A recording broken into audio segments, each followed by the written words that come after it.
Baik, kami dari kelompok industri akan memaparkan materi kami. Sebelumnya, perkenalkan. Nama saya Nesti Rastuti. Saya Citri Aulia. Saya Syifa Wasilah Caniago. Saya Vina Ramadhani. Saya M. Hamsaditya Wandiza. Saya Kika Mesera. Saya Udah Tabriani. Oke, baik. Materi akan dipaparkan oleh rekan-rekan kami. Teman-teman, saya akan memaparkan PT di Indojaya. Yang pertama, latar belakang.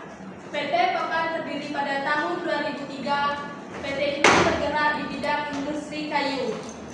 Namun, PT tidak bisa bertahan lama. Pada 2013, PT ini sempat terjadi konflik atau masalah yang menyebabkan PT ini berganti nama, yaitu PT Pakan Ayam, yaitu dengan disebut dengan PT Indojaya.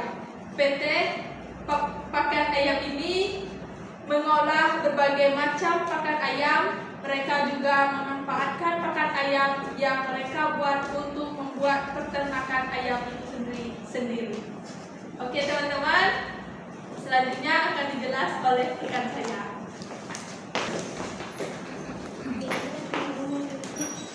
Baik, saya akan melanjutkan materi yang tentang pengertian. Ekonomi maritim peternakan adalah kegiatan ekonomi yang menghubungkan sektor peternakan dengan jalur laut dalam distribusi, pemasaran, dan perdagangan hasil ternak. Produk seperti pakan, daging ayam, dan telur tidak hanya memenuhi kebutuhan lokal, tetapi juga didistribusikan ke berbagai daerah, bahkan berpotensi diekspor. Baik, selanjutnya akan dibawakan oleh rekan saya. Baik, di sini saya akan menjelaskan jenis-jenis pakan untuk ayam bertelur di PT Nik Indojaya. Jadi di sini ada 3 macam pakan ayam. Yang pertama ada pakan jagung, yang kedua ada pakan dedam padi, lalu ada pakan campuran. Pakan campuran itu campuran dari pakan jagung, pakan dedam padi, dan pakan dedam. Pakan campuran itu yang digunakan untuk makan ayam bertelur. Pada PT Nik Indojaya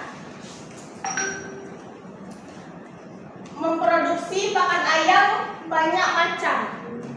Di sini ada 2 macam, ada yang berwarna biru dan berwarna oranye. Apa bedanya pakan ayam yang karung biru dan karung oranye? Karung biru memiliki kualitas lebih rendah daripada kualitas yang karung oranye. Jadi isinya sama, cuma kualitasnya agak sedikit berbeda. Mungkin itu saja hasil dari pakan ayam pada PT Nik Indojaya. Selanjutnya akan dilanjutkan oleh rekan saya. Baik, selanjutnya potensi. PT Nik Indojaya memiliki potensi besar untuk berkembang karena didukung ketersediaan bahan baku dari Medan yang menjamin kontinuitas produksi. Lokasi strategis di Bintan memudahkan distribusi maritim dengan biaya efisien dan jangkauan pasar luas. Tingginya permintaan daging ayam dan telur memperkuat prospek usaha. Sementara diversifikasi antara produk pakan dan peternak ayam petelur menambah nilai ekonomi. Selain itu, perusahaan juga memberi dampak sosial positif berupa lapangan kerja, ketahanan pangan, dan penguatan perdagangan antar wilayah. Baiklah, itu saja. Selanjutnya akan dijelaskan oleh rekan saya. Oke, baik teman-teman. Selanjutnya ada strategi. PT Nik Indojaya memiliki strategi pengembangan usaha yang terukur dengan fokus pada peningkatan kualitas produk melalui bahan baku unggul dan teknologi modern. Distribusi maritim dioptimalkan untuk menekan biaya logistik dan memperluas pasar. Disertai pengembangan wilayah baru dengan kebutuhan pakan tinggi, kemitraan dengan peternak, distributor, dan pemerintah diperkuat guna memperluas jaringan dan kapasitas produksi. Selain itu, inovasi produk seperti pakan organik dan olahan telur diharapkan meningkatkan daya saing dengan strategi ini. Perusahaan berpeluang memperkuat posisinya di industri sekaligus memberi dampak positif bagi perekonomian daerah. Baik, itu saja tentang materi strategi. Selanjutnya akan dijelaskan oleh rekan saya. Selanjutnya itu tantangan. Adapun tantangan yang mereka hadapi seperti ketersediaan bahan.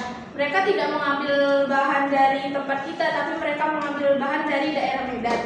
Karena mereka mengambil bahan dari daerah Medan, cuaca juga menjadi salah satu kendala bagi mereka. Cuaca yang buruk menyebabkan keterlambatan bahan pembuatan pakan ayam yang mereka butuhkan.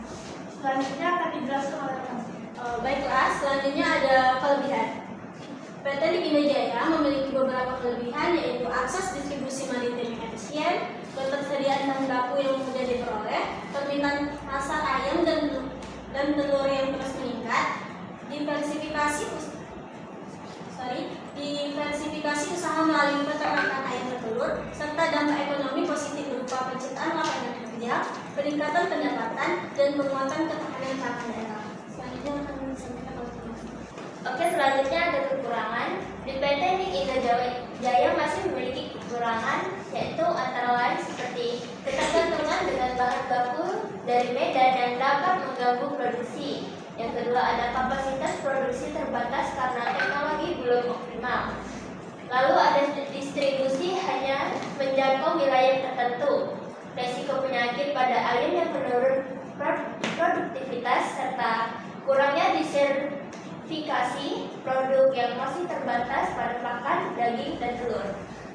Mungkin sekian dari saya.